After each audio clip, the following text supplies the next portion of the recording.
É muito bom estar com os irmãos nessa noite, né? E foi uma honra ser convidada para trazer a palavra neste lugar. Confesso que o tema foi bem desafiador, mas providência nós estamos aqui hoje. Sem mais delongas, abra em Deuteronômio capítulo 11, versículo 26.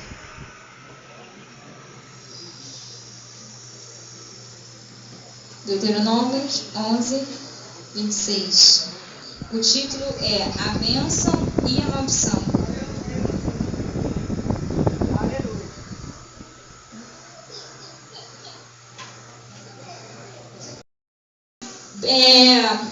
Quebra de maldição. Quebra de maldição. E quando eu vi, a respeito do tema, confesso que eu fiquei meio assim, aí fui procurar meus pastores, meus pais que estão lá atrás, pastor Mauro, pastora Marília, e aí eles me auxiliaram. E o texto que nós lemos aqui, Deus ele vai dar dois caminhos aqui, dois destinos aqui, porque ele vai dizer para o povo, que se eles cumprir o mandamento do Senhor, eles receberão a bênção sobre as suas vidas. Porém, se eles descumprir os mandamentos do Senhor, eles receberão a maldição. Aleluia. E muitas das vezes a gente se pega orando, buscando, fazendo campanha para que Deus ele quebre a maldição sobre nossas vidas, nossos antepassados. Mas primeiro nós precisamos entender o seguinte, que Deus, quando morreu na cruz do Calvário, Cristo, ele quebrou toda a maldição que havia sobre a minha e a sua vida. Mas Cristo, ele morreu para aqueles que verdadeiramente o aceitaram de coração. Aqueles que verdadeiramente foram lavados e remidos no sangue do Cordeiro. E Deus, muito antes, até no Antigo Testamento, ele vai estabelecer o caminho. Porque muitas das vezes a gente ora, a gente prega, a gente canta, mas a gente se esquece de se colocar na posição que Deus ele quer para nossas vidas. Muitas das vezes a gente quer que Deus ele faz nossas vidas, mas muitas das vezes nós não estamos de acordo com como Deus ele quer que nós queremos que estivéssemos. O crente ele quer bênção, mas ele não quer obedecer. A palavra vai dizer, se obedecerdes a minha palavra e seguirdes os meus caminhos, para que a bênção de Deus ela venha sobre a sua vida, você primeiro tem que obedecer. Aleluia. Não adianta você vir todos os cultos se você não obedecer a palavra do Senhor. E aí fica como o rei Saul. Porque Deus escolheu Saul para ser rei. Enquanto Saul obedecia a Deus, Deus era com ele.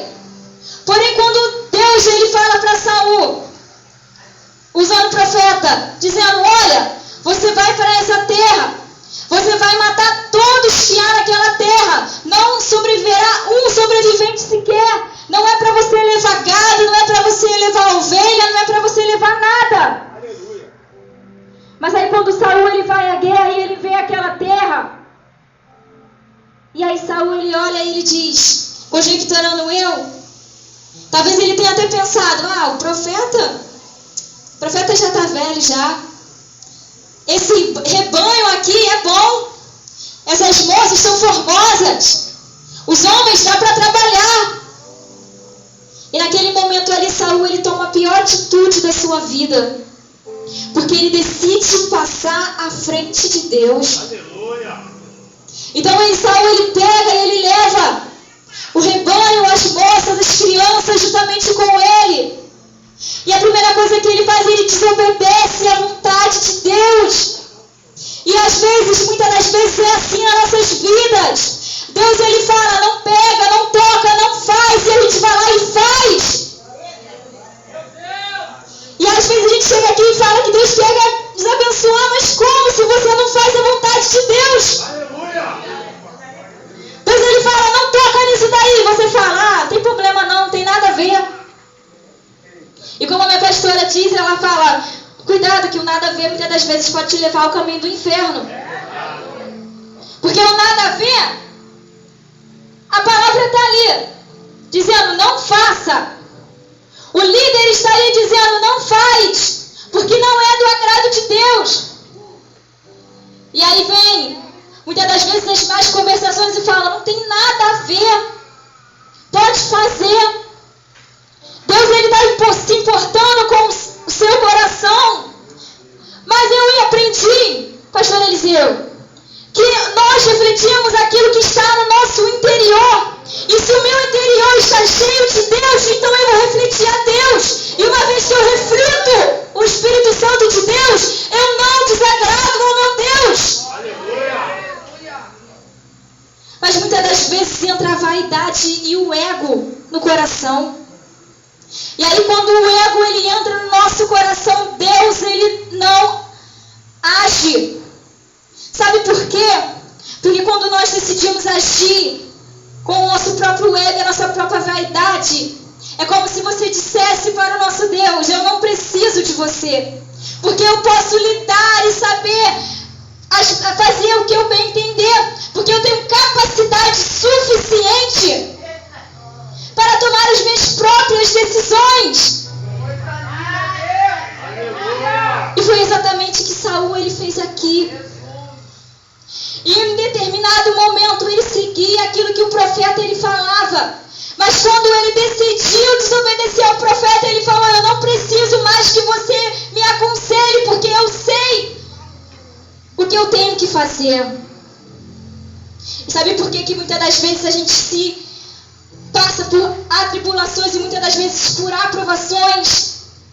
Era porque nós não ouvimos quando Deus ele fala com nossos corações. Porque se você for entender, se você for pegar a história de Saul, você vai ver que a partir dali, Saul, ele foi atormentado por um espírito. Saul, ele perdeu totalmente a direção. Saul, ele procurou feiticeiros, ele procurou a vários lugares para tentar encontrar a paz. Mas ele não encontrou a paz. Isso acontece quando nós passamos à frente do Senhor. Quando nós achamos que nós somos capacitados a fazer aquilo que a tomar as nossas próprias decisões. Mas eu entendo que a desobediência nos leva como eu posso dizer, a maldição. Mas não é só desobedecer a Deus, não.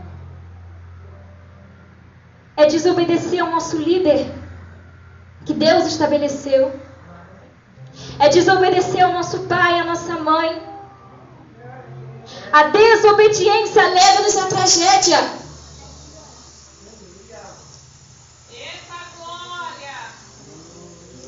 Muitas das vezes a gente quer que Deus ele nos abençoe.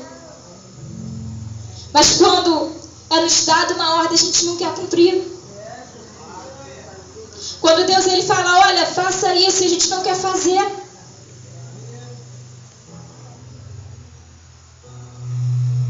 Muitas das vezes, eu entendo que Deus ele deu os mandamentos para nós seguirmos. Glória a Deus, aleluia. Deus ele estabeleceu os mandamentos para nós seguirmos a Ele. Mas, muitas das vezes, a gente dá ouvidos a quem não é para dar. Olha aí, aleluia. A gente ouve conselhos de quem não é para ouvir. Aleluia. Nós vemos que na Bíblia, quando Deus ele criou os céus e criou a terra, Deus ele estabeleceu todos os seres viventes, criou o jardim, colocou Adão e Eva no jardim. E Deus ele vai falar assim, olha, do fruto, de todos os frutos você pode comer, porém do fruto que está no meio do jardim, você não pode comer. Mas aí nós vemos que os dias se passam e a serpente, que é Satanás, se apresenta diante de Eva, e cá entre nós que o inimigo ele vai te falar com você, tentar você de acordo com o seu comportamento. E a serpente vai dizer para Eva: olha, trazendo para as minhas palavras, aquela árvore que está ali no fruto do jardim é bonita, né? É agradável, né? Parece ser um fruto bom de se comer, né? E aí a Eva vai dizer assim para a serpente: olha, aquele fruto ali não pode comer não, porque Deus disse que se no dia que eu comer, eu vou morrer. Mas aí, como Satanás ele conhece a palavra, né? Ele vai dizer assim: olha, Deus ele falou que se você comer do fruto, você vai morrer? Não. Ele falou porque no dia que você comer, você vai ser como ele. Você vai enxergar o bem e o mal. É por isso que Deus ele não quer que você coma daquele fruto. E aí a Eva vai lá dar ouvidos à serpente e traz maldição sobre as suas vidas. Talvez você esteja se perguntando: o que eu tenho a ver com Eva? É porque muitas das vezes, quando nós damos ouvidos a quem não é para dar, a gente acaba tendendo a errar o alvo que é Cristo. Porque muitas das vezes as amizades, elas te tiram do foco que é a Cristo. Muitas das vezes as más conversações, como meus pastores sempre dizem, corrompem os bons costumes. E uma vez que você está servindo a Deus, mas você se deixa prestar ouvido a quem não serve, a quem não é de Deus, você se corrompe. Em vez de você buscar lá fora, é lá fora que está te trazendo, que está te levando. Deus ele te chamou para pregar o Evangelho, não é para se corromper com o mundo lá fora, não. Deus ele te chamou para ser luz, não é para se contaminar com as trevas. Mas muitas das vezes a gente quer dar ouvidos a quem não é para dar ouvido. E eu acho engraçado porque a gente tem a palavra de Deus viva, inerrante, infalível. E muitas das vezes a gente quer procurar A, procurar B. Muitas das vezes a gente tem o nosso líder ali espiritual, mas a gente quer nos aconselhar com quem não tem conselhos bons para nos dar. E a gente acaba tendendo a falhar. Deus ele nos chamou nessa noite para sermos luz para este mundo. Deus ele te chamou para ser diferente. Deus ele te chamou para fazer a diferença para aqueles amigos da sua escola. Deus ele te chamou para fazer a diferença no seu trabalho. Deus ele te chamou para fazer a diferença aonde você colocar a planta dos pés. Porque a palavra dele é ide e pregai o Evangelho. Deus ele te chamou para resgatar almas lá fora. Mas muitas das vezes a gente se quer se corromper com o mundo lá fora. Eu lembro da história de Sadraque, Mesaque e Abednego. Eles foram levados para a Babilônia. E na Babilônia era totalmente contaminado. Lá ninguém servia a Deus. Porém eles escolheram ser diferentes. Eles escolheram servir a Deus. A comida deles era diferente, o se portar deles era diferente, o falar deles era diferente. Mas hoje em dia o que está acontecendo é totalmente o oposto. Está aquele crente camaleão, porque aqui na igreja é uma coisa, mas lá fora é outra. Aqui na igreja ele serve, mas lá fora ele canta música mundana. Aqui lá fora, aqui dentro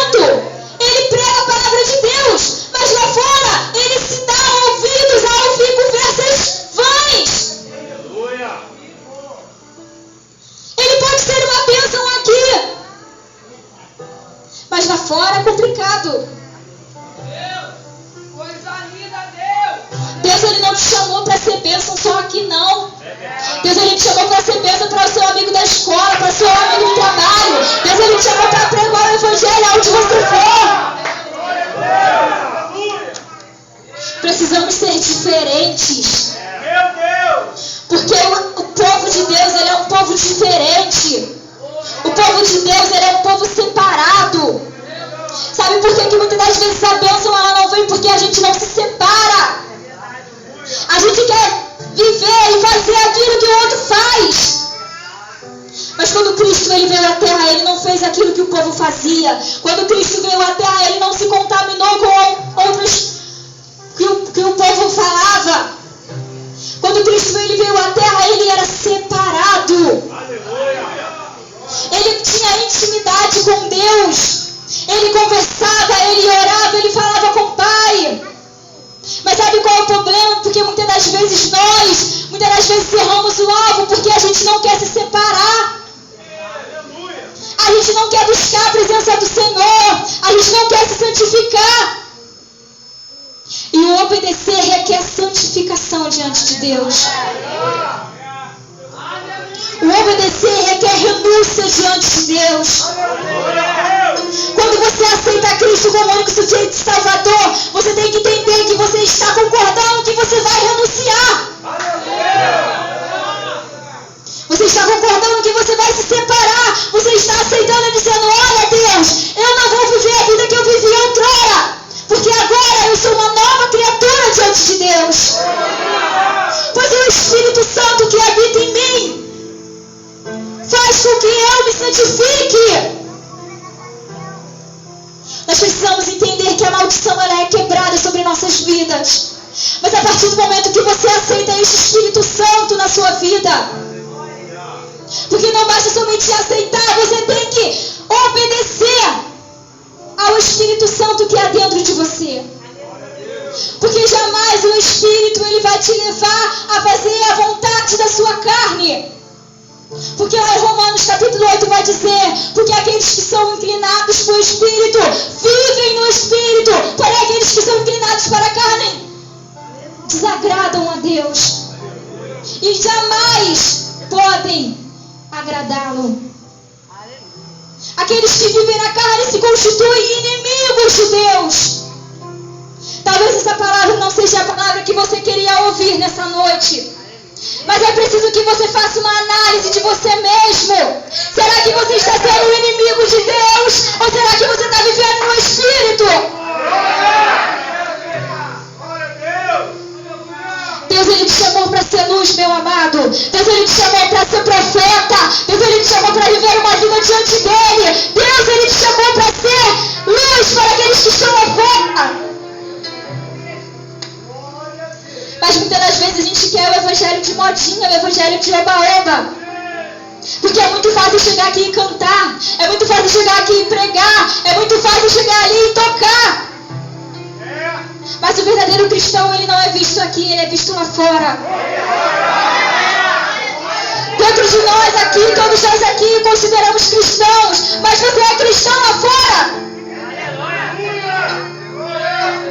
É muito fácil entrar em campanha e sair em campanha para que Deus ele liberte, para que Deus ele salve. É muito fácil orar aqui, pregar. É muito fácil você jejuar no monte, para que Deus ele quebre a maldição. Mas antes de Deus quebrar a maldição, você precisa ter um caráter verdadeiro diante de Deus. Porque se você não tiver caráter, a maldição ela não vai ser quebrada sobre a sua vida.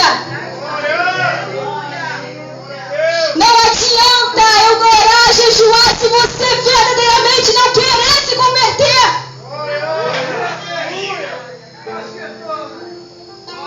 Precisamos nos converter diante de Deus. Porque senão, não adianta ele padecer naquela cruz se você não querer mudança. Mas nós entendemos que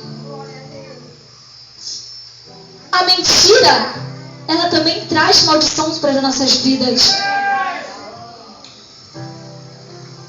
E já viu aquele crente ou aquela pessoa que mente tanto que acaba acreditando na própria mentira?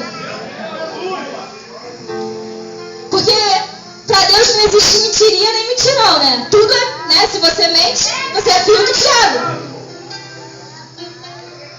Na terça-feira a gente estava no estudo bíblico e o nosso dirigente, ele estava dando um estudo.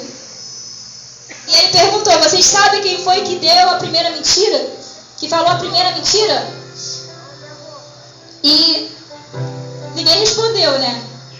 Aí todo mundo ficou olhando pra cara do outro.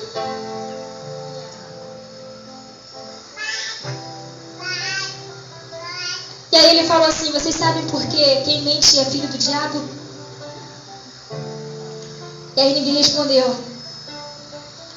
E aí ele falou, porque o diabo, ele, no jardim, falou a primeira mentira. E todo aquele que mente, ele é filho do diabo. Todo aquele que trapaceia, ele é filho do diabo. Todo aquele que fala, porque às vezes a gente acha que, vou botar uma mentirinha aqui, não tem nada a ver, né? Não tem problema não. E aí a mentirinha se transforma numa bola de neve. E aí você já não tem mais controle. Porque a primeira vez que você mente é como uma criança. A criança, ela mente pro pai a primeira vez. E aí fica com aquele sentimento de culpa, né? De remorso. Mas aí passou. A criança não confessou que mentiu. E aí passa o tempo. A criança vai lá, mente de novo pro pai. E aí passa mais um tempo. A criança sente aquela culpa. Mas não se arrepende. E depois ela mente de novo. E aí aquele sentimento de culpa não existe mais. Porque já se acostumou com a mentira. Já se acostumou em errar. Já se acostumou em enganar. Da mesma forma somos nós. Quando a gente dá uma brecha, a gente erra uma vez, erra outra vez, e daqui a pouco não tem mais sentimento de culpa. Daqui a pouco o Espírito se retira de você e de mim. Porque você está ouvindo tanto lugar a carne, que agora o Espírito ele não opera mais. É por isso que muitos corações se endurecem na presença do Senhor. Porque verdadeiramente não há não se confessa, não há verdadeiramente um arrependimento digno diante de Deus. E desculpa te falar, mas é a palavra. E se você não se arrepender, não haverá bênção sobre a sua vida.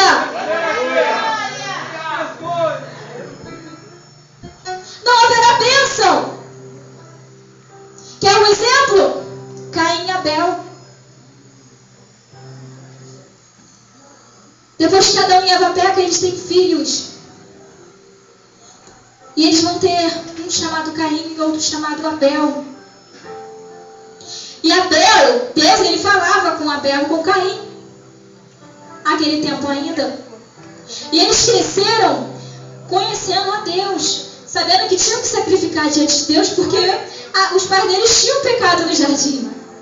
Então eles tinham que buscar a presença do Senhor, se consagrar, eles tinham que sacrificar diante de Deus. Porém acontece algo interessante aqui. Porque um era lavrador e outro era agricultor. E quando eles vão dar o sacrifício diante de Deus, cada um dá o melhor. Porém, Deus ele só atenta para um sacrifício, que é o sacrifício de Abel. E Caim, dentro de si, ele se ira diante de Deus, com seu irmão. E aí ele fala assim, olha como, né, a raiva, o ódio, ele opera quando a pessoa deixa aquilo operar dentro do seu coração.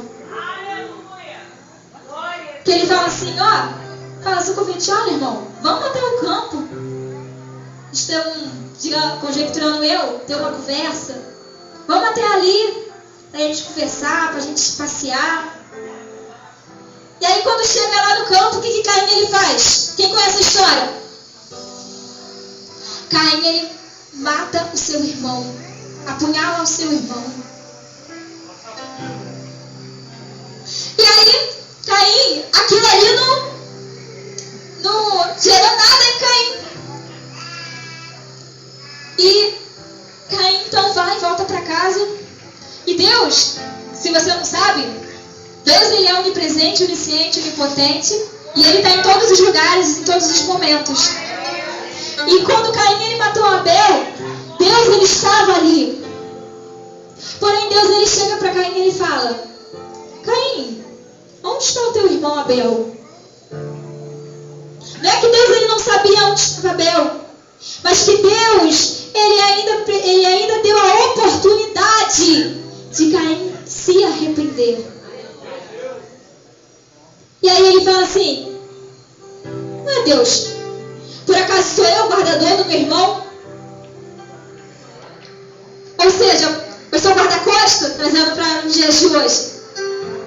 Eu não sou o guarda-costas do meu irmão. Se o senhor quiser ele, procura ele aí, o senhor vai achar.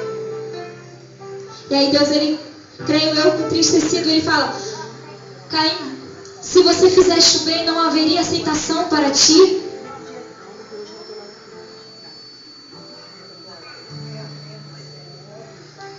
Nós vemos que Caim em nenhum momento ele se arrependeu. Ele falou aquilo na maior naturalidade. Sabe o que eu vejo aqui? É que quando nós damos lugar à nossa carne, ao nosso ego, à nossa vontade, nós estamos tendentes a fazer e a ser instrumento de Satanás.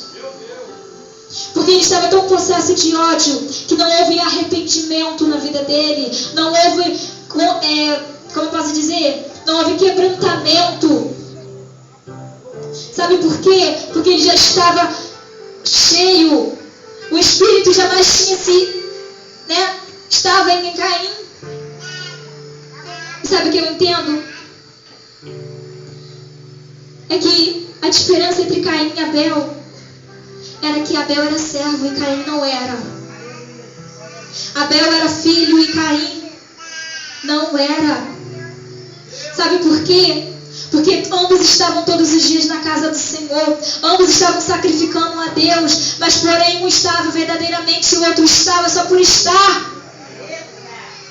O outro sacrificava só por sacrificar. O outro, o jeito não, adorava só por adorar. Porém Abel ele estava de coração para Deus. Abel ele estava verdadeiro diante de Deus.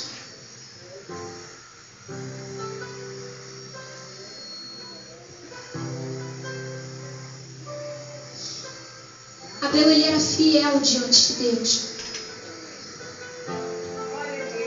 E Deus ele abençoa aqueles que são fiéis diante dele.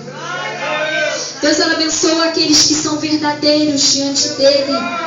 Deus ele abençoa aqueles que verdadeiramente não negam a sua palavra. Aleluia! Nós vemos Josué. E o interessante é que antes de Josué ser levado cativo, Josué ser levado cativo, Deus mostra para ele que ele será governador. Deus mostra para ele aonde ele irá colocar ele. Só que depois do sonho vem a perseguição. Depois do sonho ele é levado cativo. Depois do sonho ele é preso. Mas Deus ele mostrou onde ele iria chegar. Muitas das vezes Deus ele tem um projeto em nossas vidas. Mas o decorrer do caminho até chegar onde Deus ele quer é árduo. Até chegar onde Deus ele quer, o caminho ele tem pedregulhos. Você precisa passar por coisas, situações para que você chegue lá. Mas é necessário que você seja fiel diante de Deus. Aleluia! Porque Josué ele foi fiel diante de Deus. Ele foi levado cativo, mas ele estava lá, ele foi fiel diante de Deus. Ele foi tentado pela esposa do governador, mas ele estava lá, ele foi fiel diante de Deus. E em meio às tentações ele não negou o nome do Senhor. Aleluia! No momento em que ele estava lá na sarjeta,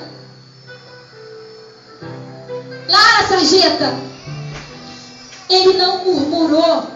Pelo contrário, ele aprendeu com Deus.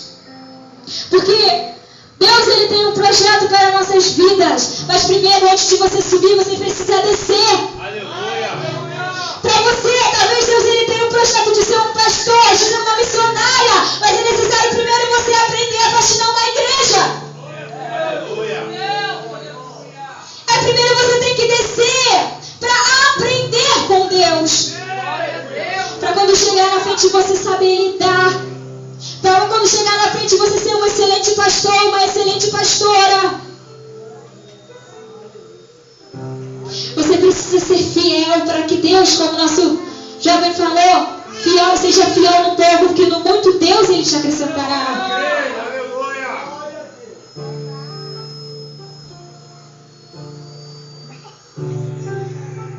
Eu sei que as horas já estão avançadas,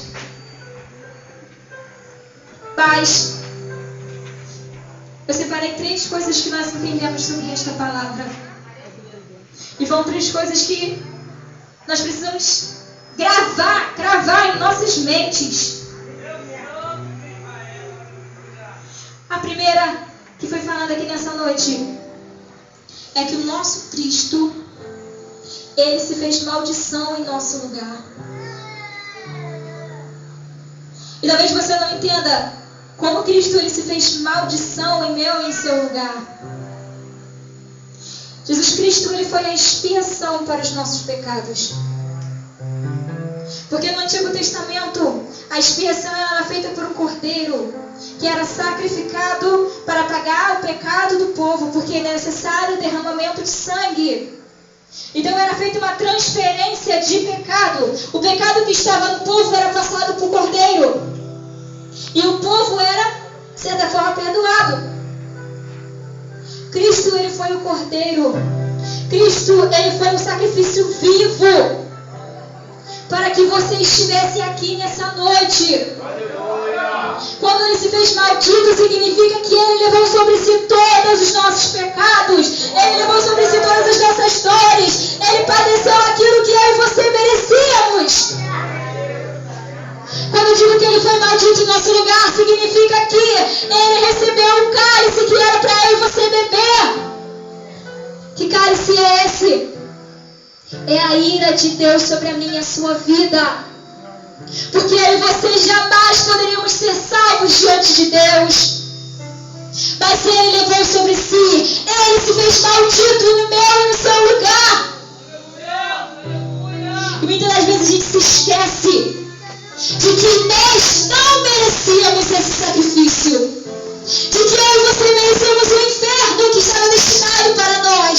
Eu e você não merecemos estar com Deus. Mas se você está aqui hoje, foi porque ele fez algo que eu e você jamais poderíamos sonhar. Ele naquela cruz, pendurado naquele madeiro, ele levou sobre si todo o pecado. E se você não sabe, a crucificação, a morte de cruz, significava naquela época que era o pior ladrão, o pior pecador, o pior bandido, o pior assassino. Só os piores dos piores eram crucificados na cruz. E Cristo, ele foi crucificado como o pior de todos. Alguém que a sua vida inteira teve uma conduta reta. Alguém que não pecou, não errou. Foi íntegro e fiel a Deus. Foi crucificado como pecador no meu e no seu lugar. Tem um salmo que eu gosto muito, que é o Salmo 100, que ele diz assim, ó: alegrei-me quando me disseram vamos à casa do Senhor, porque foi Ele que nos fez povo seu e não a nós mesmos. Significa que Ele nos tornou seu povo, não você mesmo. Significa que você tem que se alegrar ao ouvir, sabe por quê? Porque se você está aqui foi porque Ele te tornou povo dele. Foi porque Ele te deu a oportunidade de você o adorar, de você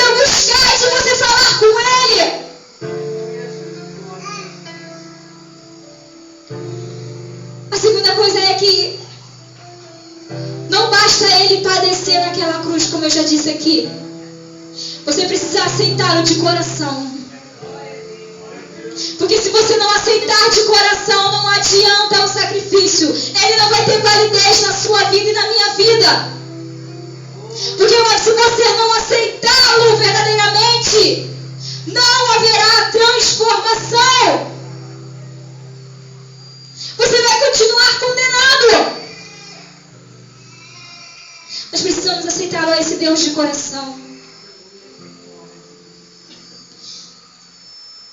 E precisamos ter uma transformação de mente.